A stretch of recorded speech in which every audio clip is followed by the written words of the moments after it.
larg dhe aq më tepër që kërcënon gjithë vendet arabe dhe është një aksesor për Kinën dhe për Rusinë, pra plani afatgjat për të goditur Kinën dhe Rusinë. Kisha mendimin se do të triqej shpejt, po trysnia është shumë e madhe këtu që Trump ta vazhdoj. MAGA, e cila 87% kontrollohet nga zoti Trump, janë për vazhdimin e luftës. Disa zëra sporadik, më shumë të medias, nuk e kanë lëkundur besimin që kanë republikanët, ai grupi mediat me presidentin Trump. Natyrisht që unë do të thoja që çdo e keqe ka një të mirë. Të kesh këshilltar një njeri mediokër për diplomaci si Kushner, nuk diskutohet që do të merre një vendim të gabuar. Por kjo e keqe patë këtë të mirë që më në fund një president dha urdhër për ta goditur. Asnjë president tjetër nuk e kishte ndërmarrë këtë veprim. Sepse ishte e thënë gjithmonë që në qoftë se godasim Iranin, do të nisë lufta tretë botërore. Dhe fakti është që dëmet janë shumë masive.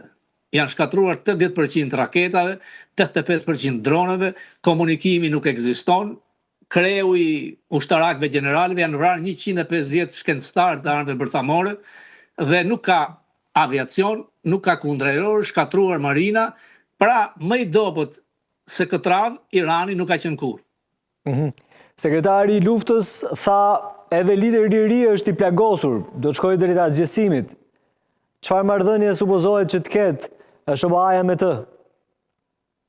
Lideri i ri nuk ka dalë në ekran ose do të jetë dëmtuar keqas në fytyrë, thonë që i kanë prerë një këmbë, mund të jenë në gjendje kome. Më shumë e kanë si një tavlan balle iranian për të thënë që ne jemi mbas vijes fort.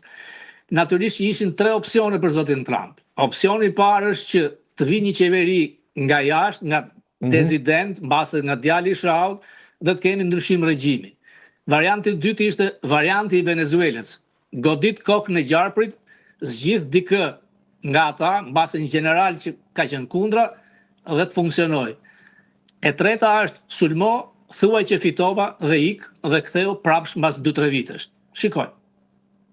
Qartë, është e pamundur që të mos heqësh paralele me politikën Shqipëri apo eksponent të saj, ë?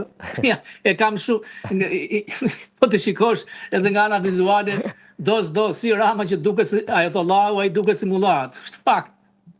Mirë, meqenëse e ke qef këtë pjesë, edhe ditën e djeshme, mbrëmjen e djeshme kemi pasur një zhvillim në kryeministri, një vizitë të ambasadores amerikane të Greqisë me kryeministrin Rama. A mund ta thuash diçka në lidhje me ambasadoren, me lidhjet që ka me Shqipërinë, me kryeministrin Rama? Ilir, mbrëm Rama ka qenë iftar. Ajo video mund të jetë përpara 2-3 netësh dhe është dhënë nga Rama siç është. Ajo njihet si Margarita Girl, një vajzë me probleme, ndaj dhe u divorcua nga djali përkërdhelur i Trumpit, pijanece, është skandaloze me veshjen e saj më të shturur për një diplomate, edhe dje ju e pa në atë filmim duket që ishte veshur si nuk po e them ta ul nivelin e fjalës, por as pak se diplomate. Nuk mund vi ambasadora e një vendi i fqinj pa marrë lejen në departament. Unë kam pyetur në departament, s'ka qenë vizitë zyrtare. Privatisht ajo mund të hajë darka me atë mini fund, me atë përqafim, me një njeri që i mbante çantën, është thjesht biznes privat, do të thoja unë. Rama duhet të heqë dorë nga ky lloj protokolli. Nuk dilet kryeministri të presin der kryesore dikë që nuk e ka nivelin në protokoll për ta pritur. Ai Hamër që doli atje, ajo është një personazh portorikania me probleme, e larguan si lloj internimi, sepse u divorcua me djalin e Trump. Zoti Papa, po si mund të ketë probleme edhe të jetë ambasadore e Shteteve të Bashkuara të Amerikës në Greqi tani, sikur nuk shkojnë të dyja. Në Francë është një idiot, babai i Kushnerit i dënuar për krim. Kjo ka ndodhur me Trump, nuk kemi ç'i bëjmë. Por në këto ambasada rolin kryesor e luan numri 2, ata që janë profesionistë. Nuk është hera parë që kemi emrime nga ana politike shumë dobta. Kjo është provuar disa herë dhe kjo është e turpshëm për Amerikën. Jo për zonjën a zonjushën, e cila edhe në Greqi ka krijuar, por ajo futet shumë biznese. Është futur për Chevronin, për Mobil, për naftën, po në Greqi i lejohet se përfaqëson interesat amerikane për atë punë është, nuk është në Shqipëri. Në Shqipëri është ajo zonja tjetër. Por udhimi që vjen nga gjëra të mëdha siç është Irani mund të krijojë edhe këtë. Po unë nuk besoj se do të kaloj lehtë në departament veçën qofs, sepse nuk është zyrtare, ju e pat vetë si ishte veshur.